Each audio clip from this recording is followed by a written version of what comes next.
Jadi nggak boleh ada tato. Fisik itu mau melihat fisik kita. Fisik kita. Jadi nanti dibuka bajunya. Semua. Dibuka. Semua. Iya.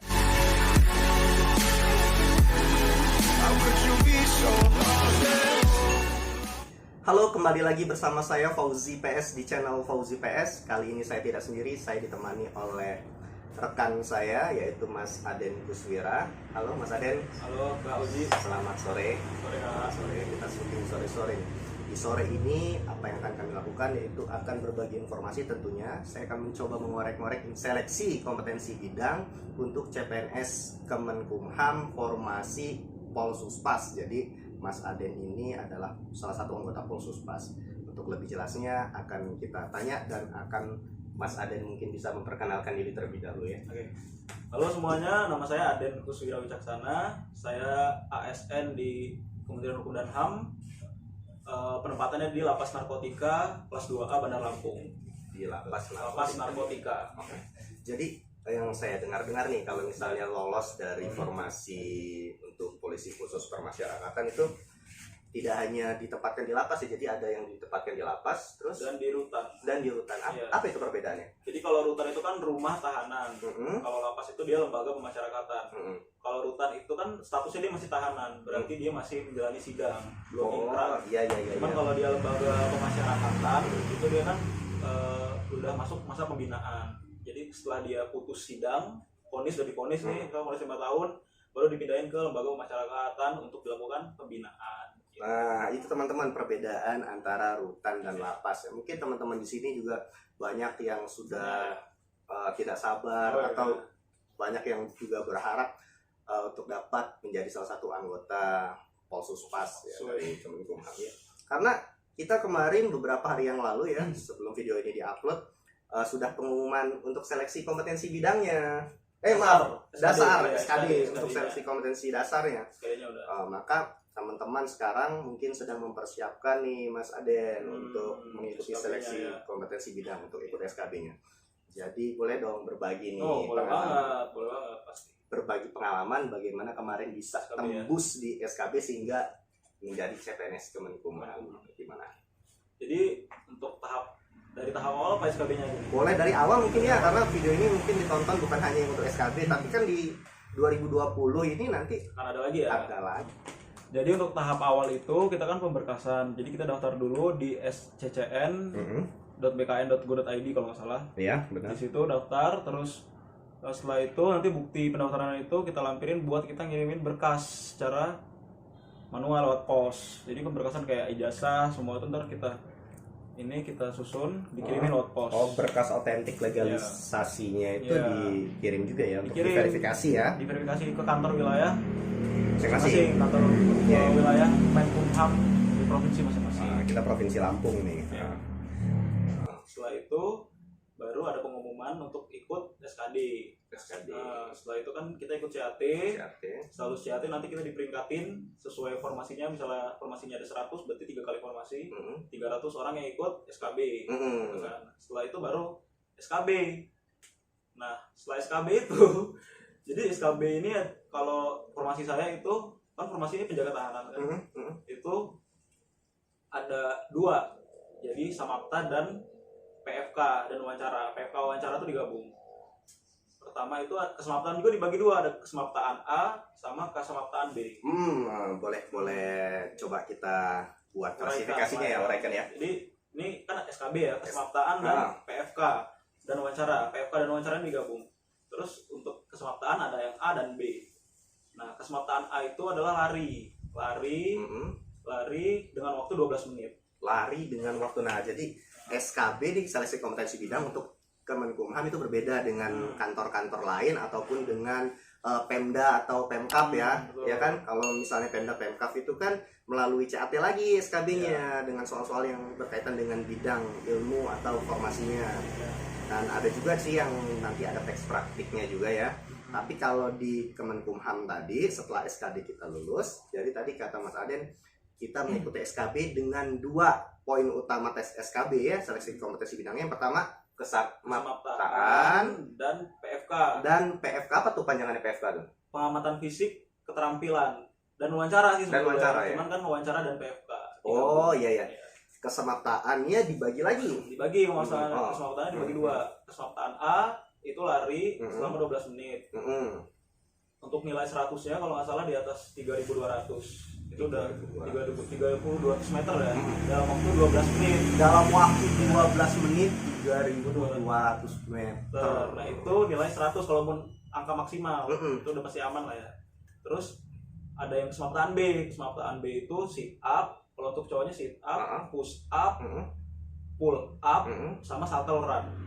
Shuttle run itu yang lari angka 8. Lari angka 8. Oke, mungkin boleh diuraikan ke teman-teman itu satu-satu. Jadi yang pertama kan itu kesemaptaan A udah tadi. Kesemaptaan B sekarang. Kesemaptaan B itu sit up pertama. Sit up itu nilainya kalau mau nilainya 100 harus mencapai 40 kali sit up dalam waktu 1 menit ya.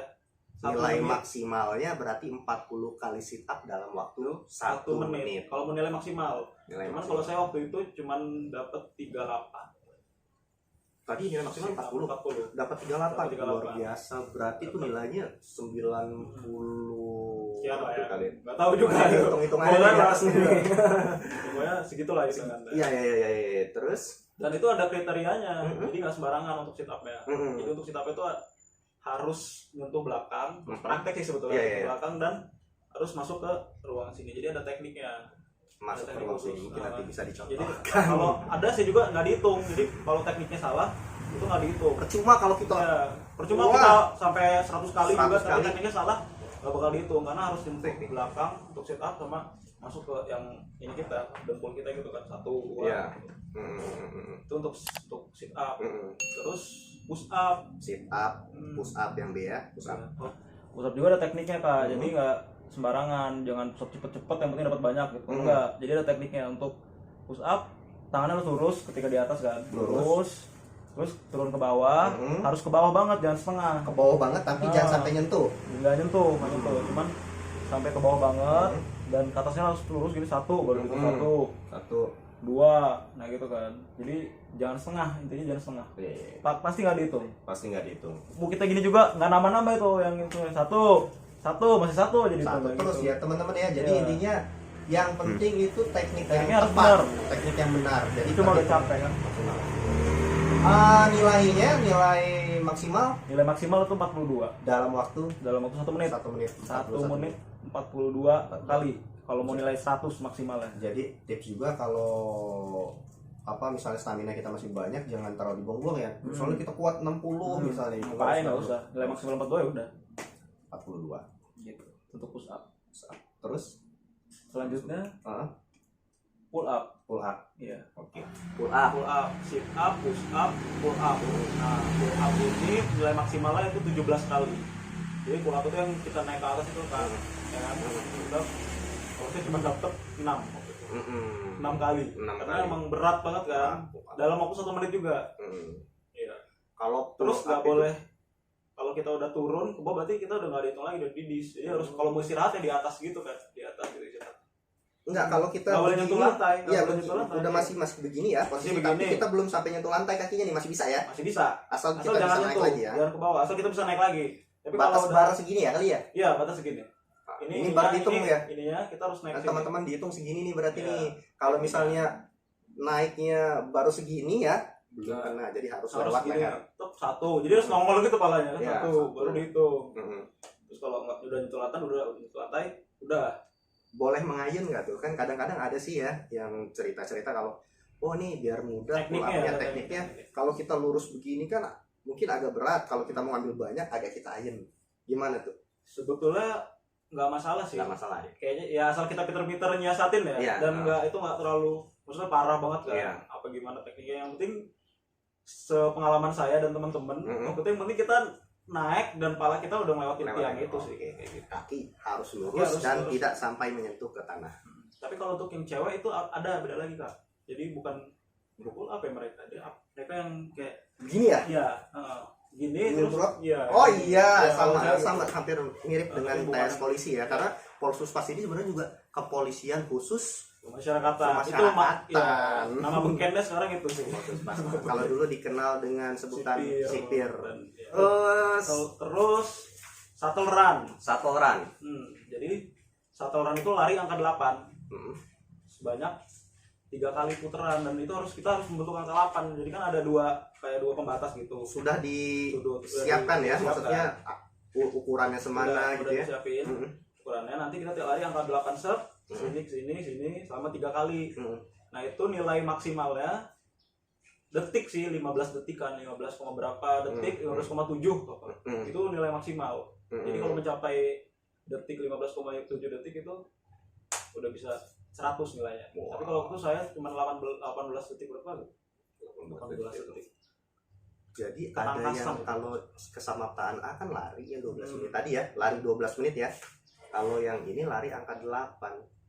Kira-kira apa tuh tujuannya, kenapa dibedakan? Kalau lari itu kan lebih ke endurance, stamina kita harus kuat kan. Karena lari 12 menit kita harus nyampe hasil maksimal kita. Iya, yang ukur stamina. Kan kalau itu lebih jantung. Kecepatan juga. Kalau ini lebih kecepatan dan ketangkasan sih. Oh iya. Jadi kan benar. dengan waktu yang cepat lo harus bisa angka 8 gitu Kak. Kita harus benar. angka 8. Ada juga kan yang salah-salah tuh. Dia enggak angka 8 udah putaran kedua, ada iklan. Udah putaran kedua dia salah, enggak betul angka 8. Nah, itu kan di situ yang bikin kita terkecoh. Jadi cuma 1 kali kesempatan kan. Diambil ya teman-teman ya. Apa-apa nih. Jadi kesamaptaan itu ada kesamaptaan A yang isinya tesnya adalah lari 12 menit ya, 12 menit. Kemudian kesamaptaan B yang terdiri dari sit up, push up, pull up, shuttle run. Oke.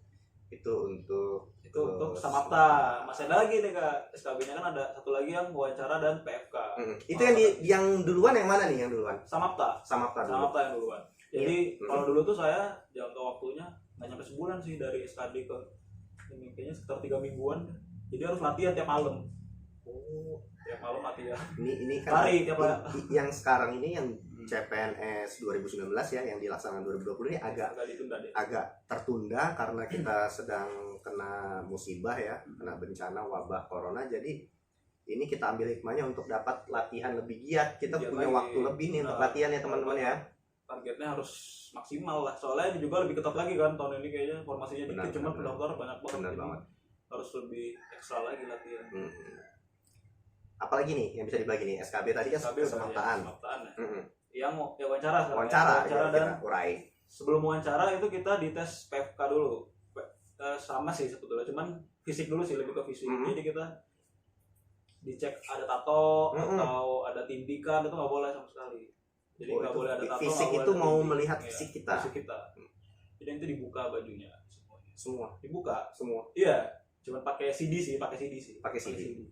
Cuma dibuka semua. Jadi dilihat ada tato enggak, ada tindik enggak gitu. Cuman nggak usah khawatir sih, teman-teman yang pakai kacamata juga ada. Jadi minus itu sebetulnya nggak mau pengaruhi. Enggak. Kalau nih, maaf, kalau ada yang tindik tapi tindik ini memang dari adat. Jadi kalau bukan tindik ya bukan keinginan, tapi kan ada adat tertentu ya kita di Indonesia dengan beragam macam budaya. Mungkin ada yang tindik dari adat. Daerah timur kali ya. Kalau daerah Lampung kayaknya nggak ada sih alasan itu. Soalnya kalau daerah sini ya, Barat kayaknya nggak ada alasan itu. Tadi nggak ketemu yang seperti itu ya? Iya, jadi nggak ketemu yang kayak gitu. Mungkin ada ini ya, mungkin ada persyaratan lain lah itu kali. Iya, persyaratan lain. Mungkin membawa surat keterangan misalnya ya dari pekon atau kampung atau desa kecamatan setempat juga bisa ya. Iya. Terus habis fisik, diperiksa fisiknya kan, udah selesai dari situ, udah lulus nih, baru wawancara. Nah di wawancara itu kita sekalian nunjukin keterampilan kita apa di situ. Nah jadi jadi wawancara nanti pertanyaannya banyak sih Kak. Banyak banget sih pertanyaan, kayak ya kenapa mau masuk di ini, motivasinya apa untuk masuk di Polsuspas ini, terus emang nggak takut ngadepin narapidana, pasti kayak gitu-gitu sih. Pertanyaan awal standar kayak gitu. Baru nanti ya ditanya tentang sedikit-sedikit sih tentang apa ya, uraian tugas dari informasi itu sendiri. Emang yang kamu ketahui apa tentang ini, tentang apa sih, lapas. Gitu, masyarakat itu apa gitu, terus hutan itu apa ya gitu, sedikit-sedikit pasti tanya sih. Terus ditanya juga kepribadian kita ya, kayak udah interview kerja itu sih Kak. Jadi tipsnya menjawabnya gimana?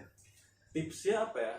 yang pasti sih tenang aja jawabnya, tenang terus jujur aja ya, jujur dengan keadaan diri sendiri, karena nanti pasti tanyain apa kelebihan kamu, apa kekurangan kamu, jawab jujur aja sih. Cuman nih jangan kekurangan kamu terus kekurangan saya ini Pak, saya malas ini, jangan terlalu maksudnya ya kekurangan saya misalnya saya manajemen waktu saya kurang Pak gitu. Mungkin yang ya manusiawi lah ya. Iya.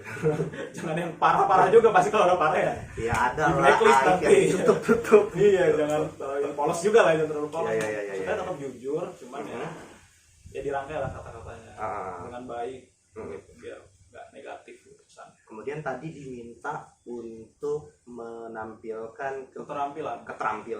Kalau kemarin keterampilan apa yang ditampilkan? Jadi kalau saya sih nyesuaiin dengan apa ya? Yang dilamar kan, ini kan kita ngelamar jaga tahanan, gitu. Jadi ya itu posisinya tentang pengamanan pasti kan. Jadi yang saya tunjukin pertama bela diri waktu itu kan. Bela diri. Itu juga bentar sih latihan agak. Jadi sempat ikut ini Muay Thai bela dirinya. Jadi ya latihan seminggu sekali 3 kali lah. Itu juga persiapannya sebulan sebelumnya sih. Jadi cepat banget persiapannya. Cuman ya kita tahu basic Muay Thai itu apa. Kayak ininya, terus PBB juga bisa ditampilin, yang bisa PBB. Hadap kanan, hadap kiri itu dites juga nanti. Terus ada juga sih nanti ditanyain sertifikat. Jadi sertifikat misalnya bisa komputer nggak? Itu kayak ada nilai plusnya gitu. Jadi mereka nanya, ada sertifikat komputer nggak? Kalau kita jawab ada, mereka kayak nyonteng atau apa gitu. Terus bahasa Inggris ada nggak gitu? Itu juga salah satu penunjang sih. Jadi yang utama adalah yang pertama yaitu keterampilan yang berhubungan langsung dengan profesi kita sebagai penjaga tahanan atau polisi. Cuman ada juga Kak yang main musik gitu, ngaji juga ada. Boleh juga ya itu sebagai penunjang. Benar-benar. Kita nggak masalah. Cuman kan kalau mau lebih ke dekat dengan itunya pasti kan gitu. Kayak bela diri sama PBB. Benar. Terus yang untuk penilaiannya jadi yang Samapta diambil 60%. Yang wawancara dan pengamatan fisik ini 40%. Itu jadi 100%. 100%. Jadi SKB itu nilai SKB 100%. Nanti masih digabung dengan SKB itu tadi ya? Itu nanti nilai akhirnya. Nilai akhirnya SKD plus SKB. SKB 60%, SKD 40%. Itulah nanti hasil akhirnya. Nilai akhir di peringkatnya itu. Pengumuman setelah SKB kalau udah lulus lagi nih, akhir ya udah pemberkasan lagi. Masih ada pemberkasan terakhir. Pemberkasan lagi itu belum pengumuman umum ya? Belum pengumuman akhir ya, belum ya? Itu pengumuman akhir. Pengumuman akhir udah lolos ASN jadi CPNS. Itu langsung pemberkasannya banyak banget sih itu. Lupa kalau itu. Banyak banget. Nanti kita bahas di video dari berikutnya. SKCK, banyak banget itu. Itu untuk ininya ya. Tapi pemberkasan CPNS-nya ya. Enggak apa-apa lah. Itu nanti kita bahas lagi di video selanjutnya ya. Kemudian nih mau tanya, kesan pertama begitu mengetahui nama kita ada di pengumuman terakhir dan berhasil menjadi anggota Polsuspas. Yang pasti senang tuh pasti bersyukur, terus ya bangga juga bisa gabung di Kementerian Hukum dan HAM, kan suatu kebanggaan juga lah. Maksudnya selama ini juga latihan tiap malam, terus ikut kursus Muay Thai juga gitu kan. Jadi ya nggak sia-sia lah perjuangannya. Ternyata bisa lah gitu masuk ke sini. Dan teman-teman semua yang nonton saluran ini juga pasti bisa juga. Nggak ada yang nggak mungkin. Yang penting konsisten sih sebetulnya. Latihannya konsisten. Terus tiap latihan tuh targetnya tercapai. Misalnya hari ini cuma dapat 4, nggak masalah kalau lari awal. Saya juga gitu awal cuma dapat 4 udah ngos-ngosan tuh kan. Dalam waktu 12 menit jadi dihitung gitu. Terus lari yang kedua kali harus naik berarti kan peningkatan 5 gitu. Punya target pribadi ya. Jangan langsung ngelihat wah saya mau lari kayak orang sekian, nggak usah. Yang penting kita bisa melampaui batasan diri kita sendiri dulu ya.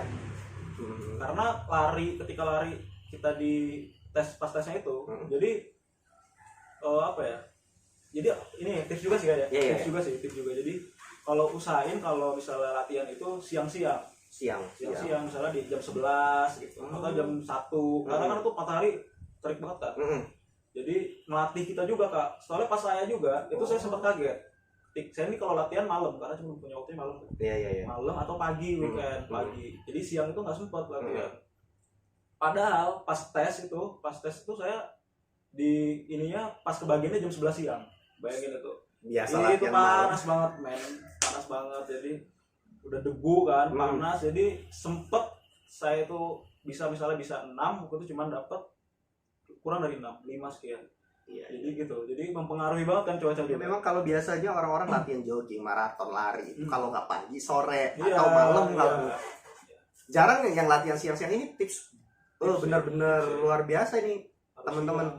Jadi karena kita tes itu waktunya kisaran dari pukul jam 8 sampai jam 11. Sore ya? Kalau saya waktu itu setengah hari. Setengah hari. Jam 12 sampai jam 12. Dan saya pas banget kebagian jam 11 karena kan kita di random dia matahari lagi trik-triknya. Jadi ya mendingan kita ambil kemungkinan terburuk, kita biasakan latihan di siang hari. Benar banget. Kuat panas. Iya, jadi kita ambil kemungkinan terburuk. Benar. Sama ya siapin juga fisik, maksudnya jangan terlalu ngefokus di lari juga. Kalau emang udah kira-kira nggak sanggup, ya udah. Yang penting aman. Kalau aman tuh kalau menurut saya sih 6 ya, kalau sekarang 6 tuh udah aman lah ya.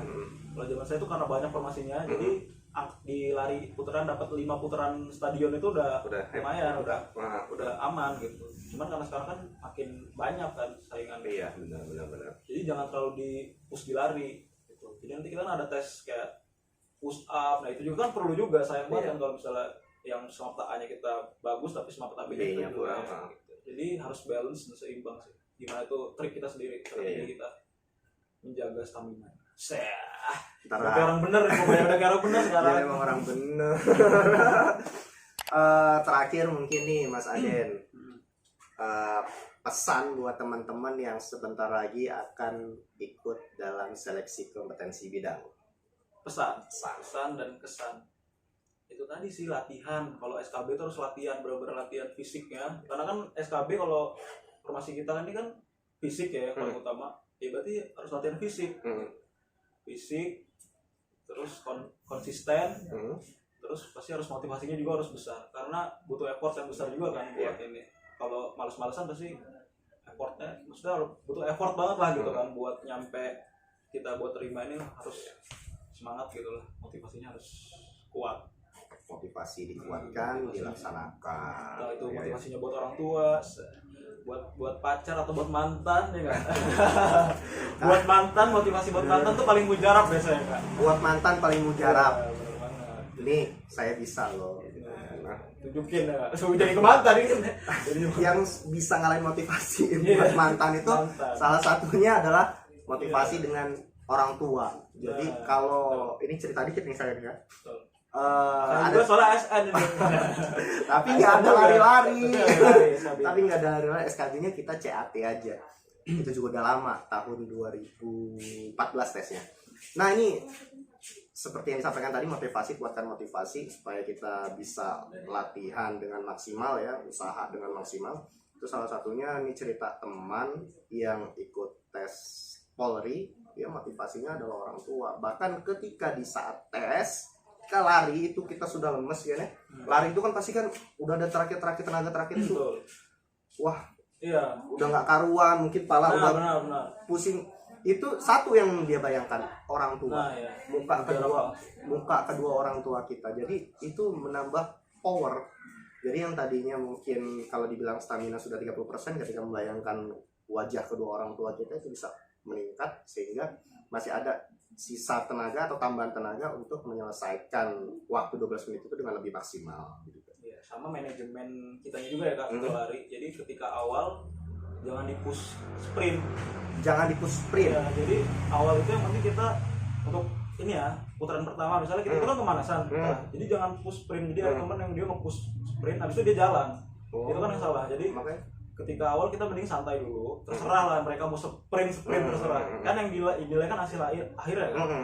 Jadi awal santai dulu, yang penting jangan terlalu lambat juga. Konsisten. Yang kedua udah mulai naikin, ya kan, udah mulai ngejar target. Yang penting sih itu konsisten terus. Kalau udah 2 menit terakhir, sprintin baru. 2 menit terakhir sprintin. Udah tuh udah harus ini kenceng-kencengin aja udah. Tapi jangan sampai pingsan di situ juga gitu kan. Mudah-mudahan nggak ada Pingsan di yang situ juga, masih ada smart KB-nya. Masih ada sama tapi itu langsung di hari yang sama nggak? Hari yang sama. Hari yang sama. Hari yang sama. Sama. Iya. Terus apa ya? Waktu istirahatnya itu cuman ya sekitar 15 menit kayaknya ya. Benar-benar harus manajemen fisik kita Tapi ya. bisa minum. Kalau saya waktu itu bawa ini gula merah. Ini Iya, bawa gula merah rahasia taruh di ini. plastik, Gula bawa merah. gula merah taruh plastik masukin kantong. Jadi itu ketika istirahat habis lari, gula merah. kalau minum terus itu kan habis lari minum banyak itu mual kan? Iya nggak sih? Iya. Kayak maksudnya minum secukupnya aja. Heeh. Kita minum secukupnya terus gimana caranya buat stamina kita ini lagi kan? Nambah lagi ada pakai gula merah aja. Nah ini sih tips baca-baca juga sih gitu. Coba diterapin ya lumayan lah. Ternyata benar. Ini langsung. Iya langsung. lumayan efek. Terus story ini. Story nyuri itu juga di situ. Sosok ke toilet gitu, set, terus pakai gula merah nggak masalah sih. Nggak Itu masalah. kan trik kita sendiri. Iya nggak masalah. Nanti kita Cuma yang nggak boleh itu kan doping. Nah betul banget suntik doping. Jangan. Jangan. Anggap nih yang nonton lu. Ini yang nonton bukan cuma kalian. Yang ngetes juga nonton nih, jangan-jangan. Baik teman-teman, itu dia tadi kita sudah berbincang-bincang dengan Mas Aden Kuswira, salah satu anggota Polsuspas di Lapas Narkotika Waihui kelas 2A ya, Bandar Lampung. Itu dia, kita ucapkan terima kasih buat Mas Aden. Thank you juga Kak udah mau diundang ke channelnya. Iya. Jangan lupa di subscribe men. Jadi kita terima kasih sudah mau berbagi informasi dengan teman-teman semua, dan teman-teman jangan lupa kalau ada pertanyaan nanti masih bisa kita hubungkan, silakan isi di kolom komentar, kemudian bisa membagikan informasi ini tentunya kepada sahabat-sahabat yang lain, dan jangan lupa tekan tombol like, subscribe, dan tekan tombol loncengnya. Baik, terima kasih, sampai jumpa kembali.